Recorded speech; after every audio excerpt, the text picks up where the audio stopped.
all love Fridays because I do. Thank you for watching this installment of Fatima Fridays. I hope you're enjoying and joining in on the conversation because I want this to be something where we interact back and forth and talk about all the topics, from really serious ones to not so serious ones. But yeah, so let's jump right into it. First thing I want to talk about is Jennifer Garner's interview for Vanity Fair. She's on the cover of Vanity Fair, I think this month's issue, or maybe it's next month, I don't know. But the article is insanely, I don't know, the right amount of intrusive, you know? I don't know if you know, but she recently got a divorce from her 10-year husband, Ben Affleck, which is insane because I was like, I was rooting for you guys. But you know what? Everything happens for a reason, and it was time for them to move on. But I really, really appreciated her honesty, her starkness, and just her like demeanor about it. She was very like honest about her part in it, which I think is interesting because a lot of people just blame Ben. But in the part of the article, she literally straight out says, like, I work really, really hard at things and I pride myself on being a hard worker, and it sucks that I failed at something that I have tried more than twice and that I value, and being honest about that, being like, oh, both of us played a role in the end of this relationship was really, really refreshing and nice to hear. Also, I respect the fact that she like still speaks so highly about him.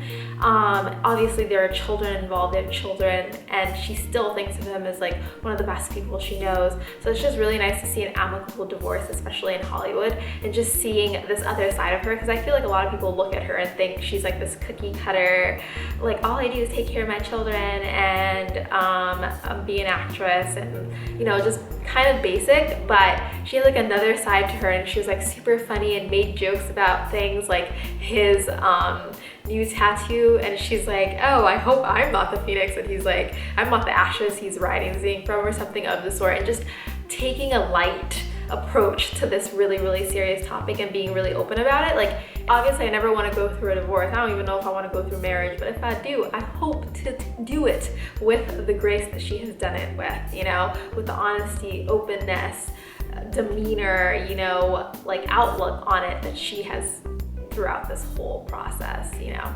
So shout out to her, A+. Number 2, you know, Life of Pablo. Okay, so I have a cousin who's obsessed with the Life of Pablo, and I love the kid. And so he was like, Fatima, would you please go to the Life of Pablo pop-up shop in New York? Would I have known about this pop-up shop if it wasn't for this cousin?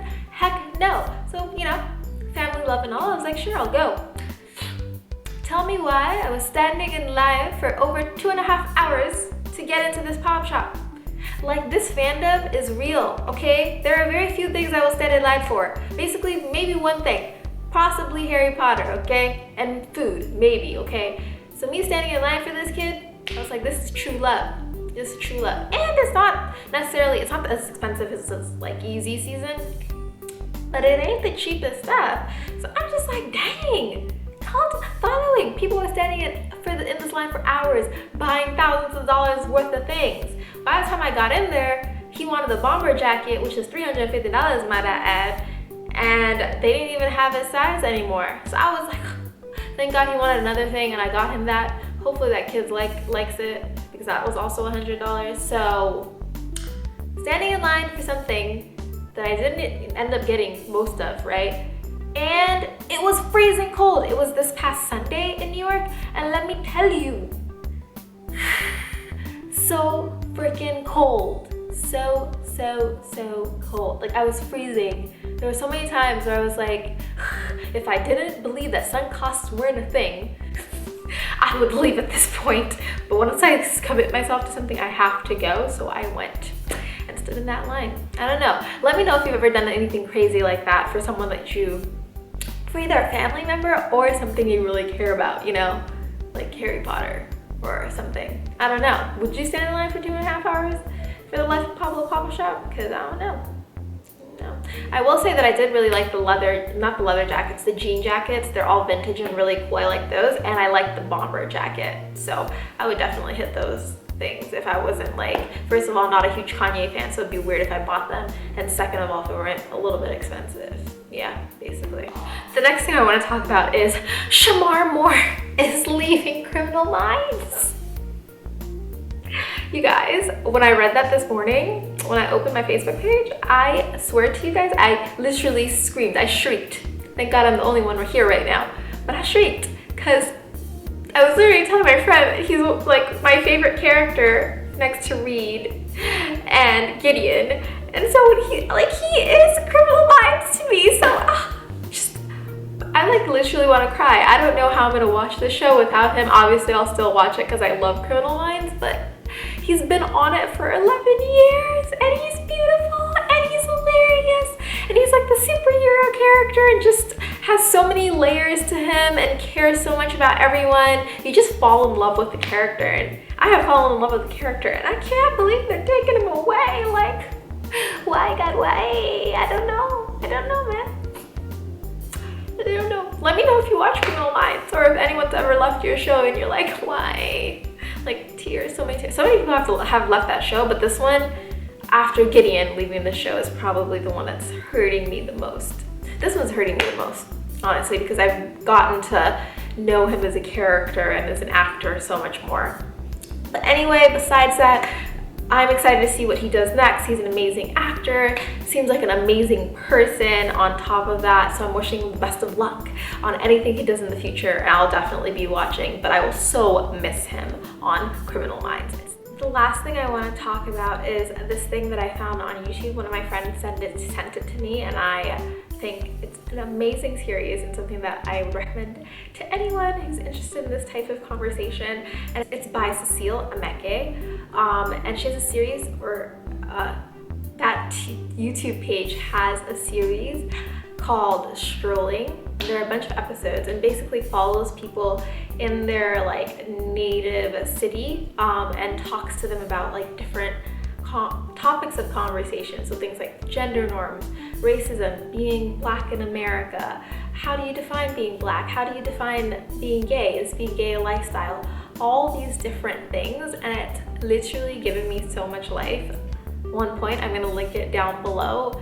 Recommend it to anyone. If you have some time, go ahead and check it out. You'll learn something for sure. Some of the things that I like have taken away from it, one of the episodes, the guy is talking about the idea of Black excellence, and he thinks that's something that's like for the white gaze. So let me know what you think about that. I'm not sure. I'm still like working through that in my mind and the idea of it. And this other thing that he said that was really interesting to me, that I think without even knowing it, probably identify with, is this idea of even when you make it to a certain place, if you're like a minority in that space, you feel like even if you've made it, you have to prove that you belong there. And I think that's really, really interesting, because I feel like I felt like that about schools a lot. I always felt like sometimes I had to like prove that I belonged to the place that I got into already, just because of the fact that I wasn't necessarily what you'd expect to be there. So it was interesting to hear someone else say that. And he also talked about the internet being this space where now people with the same mindsets can also gather together. The people that say that the internet isn't something that you can use for social change, those people are coming from a really, really privileged place of having access to all these different places that people like minorities may not have access to, because once we think about it, the internet is a place where a lot of people use it to start movements, and that's something that we're privileged to have now that may not have been as easy to do back in the day, because now you'll have two people that are dissenting towards the same thing, like have a dissenting opinion about the same thing, that may not have met in some other, like maybe like 50, 60 years ago, now can meet online and come together and find support within each other and start to like make changes, and how that's like really, really cool. Another thing that someone said that was really interesting and like, whew, I was like, oh, I'm gonna take that one with me. This guy was like, don't come at me with your boxes. I'm prone to put you in it and set it on fire. He's like, I define what my Blackness is. And I was like, yes, totally understand that, you know. Sometimes people try to put you in a box, not even about race, about a bunch of different things, like being a girl, you know, being Muslim, being this, being that. People try to put you in a box, and you know what? Let's do away with all boxes and do ourselves. Like, everyone's different. Why do we have to live in boxes, you know? I'm gonna take that and set boxes on fire, because I'm about to be out here breaking all the norms. Like, excuse me? You know? So let me know what you think about that, and let me know if you check out the videos. They're like really, really cool and informative, and they're a little long, but they literally like drag you in and hold you in for the length of the video, so don't worry about the length at all. So the quote for this week is by Andre Berthiaume, and it is, "We all wear masks, and the time comes when we cannot remove them without removing some of our own skin." We all wear masks, and the time comes when we cannot remove them without removing our own skin. I think that's interesting, especially in the world that we live in with like social media and everyone like putting out a certain image. So like, when does that image become something that is you or that you want to be? And when do you cross that line?